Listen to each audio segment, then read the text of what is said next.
여러분 안녕하세요. 행운의 신 사주 풍수입니다. 자, 우리가 사주를 공부하시거나 아니면 사주를 볼 때 당신은 제다 신약 사주입니다, 이렇게 이야기하는 경우가 들어보셨을 거예요. 근데 이 제다 신약 사주가 사실 공부하시는 분들 중에서 좀 헷갈리시고 조금 오해가 있어요. 그 오해라는 게 아주 좀 사람에 따라서 보는 사람 각도에 따라서 굉장히 편차가 심하기 때문에 어떤 분은 제다 신약이기 때문에 당신은 돈이 없으니까 절대로 돈이라든지 투자 이런 거 하면 안 된다, 이렇게 말씀하시는 분이 계시고요. 어떤 분들은 당신은 돈복은 깔고 태어났다, 그래서 당신은 뭐 잘만 하면 부자가 될 수 있다, 이렇게 이야기하는데, 근데 사실 이 두 가지가 다 맞는 이야기인데, 그런데 사실 어떤 분들은 이 제다 신약을 갖고 태어났는데 실제로 부자가 되고 돈을 많이 갖고 있는 분이 계시고요. 어떤 분은 정말 어렵고 힘든 경우가 있습니다. 그래서 그러한 측면을 한번 오늘 재밌고 쉽게 이해하기 쉽게 제가 한번 예를 들어서 말씀드릴 테니까 한번 잘 봐주시면 좋겠습니다. 이게 저도 사주 상담을 하다 보면 의외로 제다 신약 사주가 굉장히 많아요. 많이 나옵니다. 많이 나오기 때문에 그래서 여러분들이 좀 그 맥락을 잘 이해하시고, 혹시 여러분들 뭐 가족이라든지 아니면 본인이 재물은 많다고 하는데 이상하게 돈복이 없다, 또 가난하고 힘들다, 어렵다 하시는 분들은 한번 잘 봐주시면 좋겠습니다. 자, 쉽게 말해서 제다, 재물이 많다라는 소리입니다. 그런데 재물이 많으면 좋은데 왜 하필이면 신약이냐, 이게 문제예요. 재물이 많은 건 좋은 건데 너무 많아도 사실 또 좋은 건 아닙니다. 근데 이것을 한번 여러분들 쉽게 한번 제가 말씀을 드릴게요. 자, 본인이 태어난 날, 일간이라는 건 생일날인데, 일간의 기운이 예를 들어서 갑일간이나 아니면 을일간에 태어났다. 이거는 뭐냐? 목의 기운이죠. 그럼 나무라고 쉽게 나무라고 생각할게요. 물론 나무 위에도 여러 가지 성질, 이걸 따질 게 많지만 쉽게 생각을 해서 우리가 목화토금수 중에서 목이다. 그런데 제다라는 건 뭐냐? 목 입장에서는 토가 많은 거예요. 토가 굉장히 많습니다. 그러면 나는 달랑 나무 한 그루가 있는데 토가 예를 들어서 뭐 3개에서 5개 이렇게 있다고 치면 이게 많잖아요. 왜냐면 사주팔자는 말 그대로 팔자니까 8개 중에서 예를 들어서 뭐 4, 5개 있다 그러면 50% 개수로만 해도 벌써 50% 이상 차지하니까 많은 거잖아요. 그랬을 때 이 목 입장에서 이 토가 바로 재성, 재물입니다. 재물. 자, 그러면 목 입장에서 봤을 때 재물이 많아. 많은데 문제는 뭐냐? 목은 달랑 만약에 1개다. 2개인데도 힘이 없다. 그럴 수도 있거든요. 개수가 중요한 게 아니라 힘이 중요한 건데, 힘이 없다. 그러면 이때 우리가 일반적으로 제다신약이라고 보는 거예요. 물론 병이나 아니면 화, 그러니까 병정이 화죠. 임이나 개수, 이건 또 수의 입장에서도 다를 수는 있지만 일단 목의 기준으로 해서 볼게요. 자, 그러면 이 목은 우리가 일반적으로 나무라고 생각했을 때 나무가 자랄 수 있는 조건이 있어요. 그 조건을 또 하나둘씩 알아볼게요. 첫 번째로 뭐가 있어야 됩니까? 이 목은 자라려고 하면 물이 있어야 돼. 수가 있어야 되겠죠. 메마르고 뭐 한다 그러면 자랄 수가 없잖아요. 그죠? 그래서 모든 생명의 근원인 물이 있어야 되고, 두 번째로는 뭐가 있어야 되냐면 나무가 자라려면 텃밭이 있어야 돼요. 땅이 있어야 된단 말입니다. 그게 바로 토예요. 그리고 세 번째는 뭐냐면 이게 그냥 뭐 밤에만 자라면 이끼식물도 아니고 낮에 광합성을 하고 뭐 하려고 그러면 바로 태양이 있어야 되잖아요. 화가 있어야 됩니다. 태양이 있어야 돼요. 그리고 네 번째는 뭐냐면 다 해서 자라고 했는데 열매를 일단 맺춘다. 뭐 꽃이 피고 열매를 맺는다. 그러면 열매가 있어야 되잖아요. 그건 뭐냐? 바로 금의 기운입니다. 그렇게 따지면 목 입장에서는 목, 화, 토, 금수 모든 게 다 있어야 된다. 결론은. 그래서 사주가 우리가 음양을 따졌을 때 음양 오행의 조화가 중요한데 음양의 조화가 첫 번째로 필요하고요. 두 번째는 오행, 이렇게 다 있어야 됩니다. 그렇다고 하면 목 입장에서는 물, 그리고 텃밭, 그리고 하늘의 태양, 그리고 열매 이런 게 다 필요한데 그런데 이제 문제는 이렇게 다 갖추면 문제가 없습니다. 없는데 이렇게 토가 많다. 토가 4-5개 된다. 자, 그러면 어떤 경우인지 한번 보도록 할게요.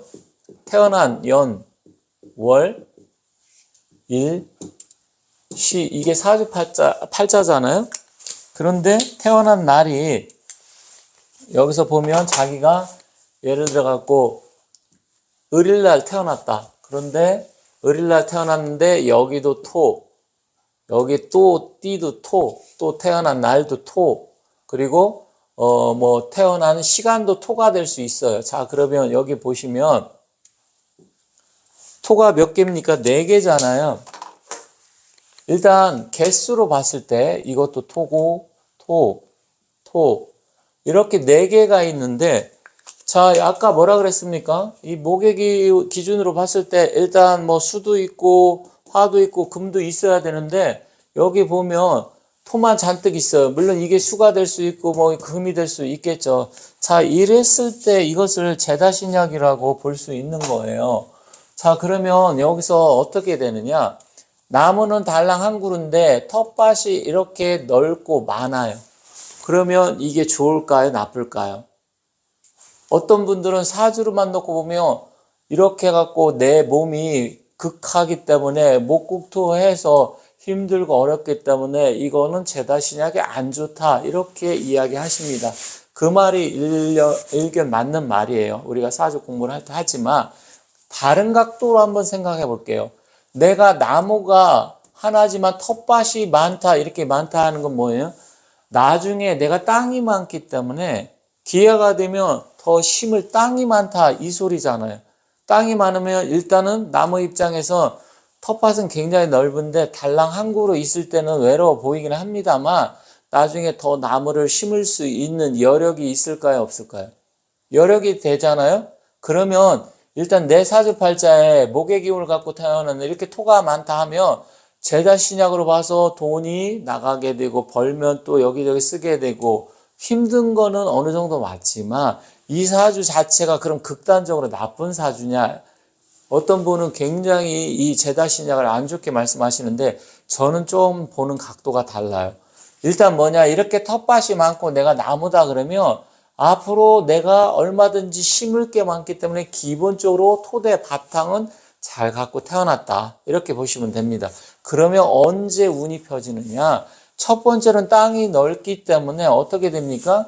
첫 번째는 똑같은 이 목의 기운이 올 때가 제일 좋습니다. 그래서 운에서 운이라는 것은 이제 대운과 세운 매년 돌아오는 운이 있죠. 물론 월운도 있습니다만 이 대운과 세운이 중요한데 운에서 첫 번째로 이렇게 자기가 목의 기운을 갖고 태어났는데 텃밭이 많으면 일단 많이 심어야 되잖아요. 그래서 첫 번째는 무조건 이 같은 나무의 기운이 오는 게 좋습니다. 그래서 그 운에서 예를 들어서 목의 기운이 온다. 운에서 그러면 이제 넓은 텃밭에 나무를 많이 심게 되고 많이 심으면 분명히 그게 자랄 거 아니에요. 자라면서 꽃도 피고 열매도 맺을 거 아닙니까? 예를 들어 과일나무를 심는다. 그러면 땅이 넓어. 일단 넓으니까 내가 그래도 기본적인 토양은 좋은 걸 갖고 태어난 거예요. 그렇기 때문에 이렇게 제다신약이라고 해가지고 내가 나쁜 사주다 이렇게 생각할 필요가 없다 이겁니다. 중요한 것은 운에서 이 목의 기운이 올 때가 첫 번째로 제일 좋아요. 두 번째는 뭐냐? 이 땅이 많으니까 메말라 있으면 안 되니까 두 번째는 이제 물이 와야 됩니다. 그래서 목의 기운과 수의 기운 첫 번째로는 목이고요. 두 번째로는 수의 기운 이 두 가지가 올 때 이 사람은 대발을 하는 거예요. 왜? 이미 내가 땅을 갖고 태어났잖아요. 그럼 이제 심으면 돼. 그런데 어떤 사람은 텃밭이 아예 없어. 나무는 굉장히 많은데 달랑 텃밭이 하나 있어. 이게 더 나쁜 거예요. 왜? 심을 데가 없잖아요. 그러면 나무는 심을 데가 없으면 어떻게 됩니까? 나중에 뭐 죽겠죠. 물론 그거 역시도 이때 나무가 많은데 텃밭이 하나 할 때는 이 토의 기운, 흙이 오든지 금의 기운이 와서 이거 눌러주면 되는데 일단 그건 다음 기회에 말씀을 드리고요. 일단 이런 사주가 예를 들어서 있다. 그러면 어쨌든 목과 수의 기운이 와야 하는데 첫 번째 우선순위는 텃밭이 많으니까 심을 곳이 있어야 된다. 그러면 결국 이건 뭐냐? 그때 대발을 하고 그리고 기본적으로 이렇게 텃밭이 많다는 것은 내가 심을 여력 그런 것을 갖고 태어났기 때문에 이것을 꼭 부정적으로 보시면 안 된다. 그리고 두 번째는 운이 아니면 그 다음에는 어떻게 되느냐?